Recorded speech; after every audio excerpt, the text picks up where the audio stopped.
You're listening to Rise Above, a Rogers behavioral health podcast, where we sit down with Rogers experts who are changing the way the world views mental health and addiction.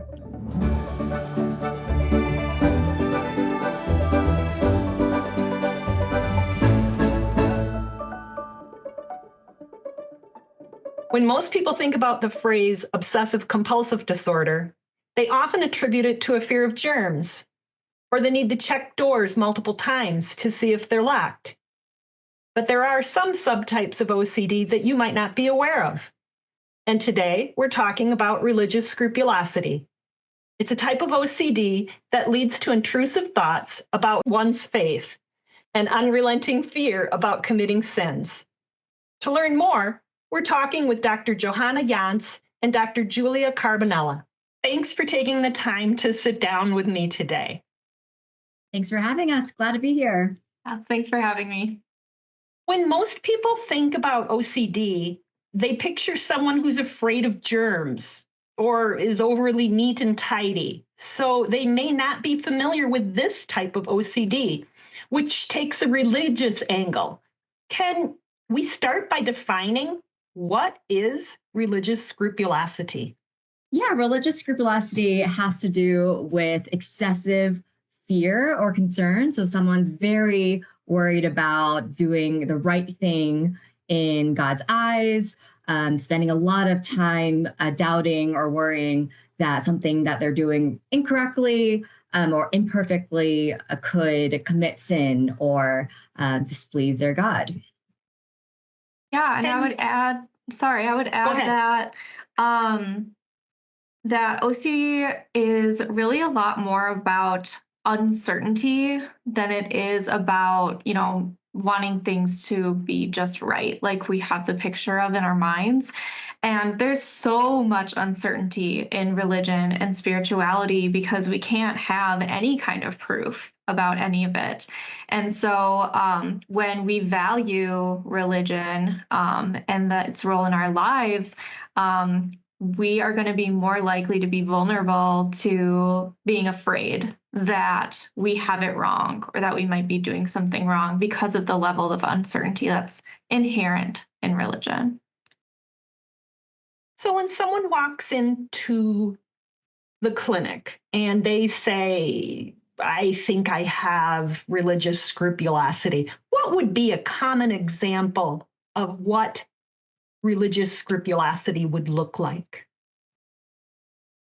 Yeah, so to break it down, similar to other subtypes of OCD, some obsessions that we might see are people who have a lot of repeated intrusive thoughts about, the devil or fear of being possessed or dwelling on whether God is angry at them or whether they prayed in a just right way or not. And then a lot of compulsions. So that means behaviors that they do to try and counteract and bring down the anxiety they feel from these unwanted obsessions. So a lot of behavioral compulsions, like maybe seeking reassurance from a religious figure, or also avoiding a lot of symbols that might trigger these fearful thoughts, or maybe washing or cleaning rituals. And then oftentimes with scrupulosity, we see a lot of mental rituals. So those are a little bit more subtle, but people might find themselves repeating certain prayers over and over again, or just counteracting a negative thought with a positive one. How common is this form of OCD? It's fairly common. It's the fifth most common OCD theme in the US. However, in communities and in countries where they're less secular, it's actually a lot more common, which kind of goes back to the idea that when it comes to OCD, the theme is mostly around like whatever you value the most. So in communities and countries where religion is just more common and more valued in some ways, there's going to more likely to be that religion as your OCD theme. So what I hear you saying is this is not just found in any one religious group, but it does span across multiple faiths. Absolutely. So, one thing that's really important to note is that religion does not cause scrupulous OCD, but scrupulous OCD, again, occurs wherever your religion is. So, if you are vulnerable to OCD and you are in a certain type of religion, and it expresses as scrupulosity, then it's going to show up for you, regardless of what your personal beliefs are. And that is true for also like moral, secular scrupulosity that's not focused on religion. So it can really be anything where you're concerned about being a moral person. How is this type of OCD different from someone who is very devout? There's a lot of different ways to think about this, but I tend to go back to assessing scrupulosity the way we think about other psychiatric disorders. So looking at whether symptoms are time-consuming or really distressing, or whether they impair the individual in some way. So they might get in the way of a lot of their activities of daily life or interpersonal relationships. And that's kind of a clue that it's different from someone engaging in healthy religious practices. And also another indication is to sometimes look at the person's religious group as kind of like a comparison or benchmark. If they're engaging in rituals or behaviors that not many other people in their group do, then that could also indicate that they may be suffering from OCD rather than just being very devotional. Another thing to just add to that is a lot of times a person who has scrupulosity is going to be very, very focused on a very minute aspect of their religious practice. And so they're going to be focused on that and concerned about that, potentially at the expense of the broader picture and of other aspects of their religion. So a person who's devout, I would be looking at somebody who has a whole picture of their religious practice and is able to engage in all of it, rather than somebody who's really losing the forest for the trees, getting really into concern about one specific thing and in those minute details, because their focus is more on not doing something wrong versus on trying to be have the best relationship with God, for example. How do you go about diagnosing religious scrupulosity? Yeah, I would say the same way that you diagnose or start assessing for any other type of mental health condition or OCD. So one way to go about it is to there's some questionnaires or assessments that can help collect symptom severity, and then you can also do more of an intake and semi-structured interview.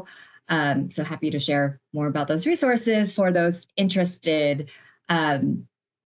But then going from there, you can kind of determine whether they also have co-occurring conditions and also the extent of their OCD symptoms. And then what does treatment for religious scrupulosity look like? So the gold standard treatment for any type of OCD is exposure and response prevention. And so that is not, scrupulosity is not an exception for that. And so what that looks like is we are going to try and figure out, okay, what are the things that this person is avoiding? What are the things that are triggering a lot of anxiety for this patient? And then how can we help that patient to encounter those things, to expose themselves to those triggers, and then prevent themselves from doing compulsions as a result.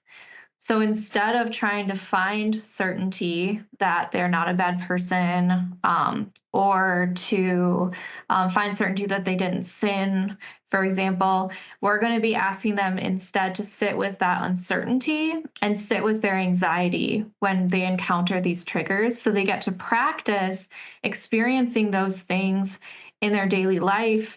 And we also get to find out, it's kind of like an experiment, right? So we have all these beliefs about like what's right and wrong and what's going to happen if we do certain things. And so we need to be able to behaviorally test those out.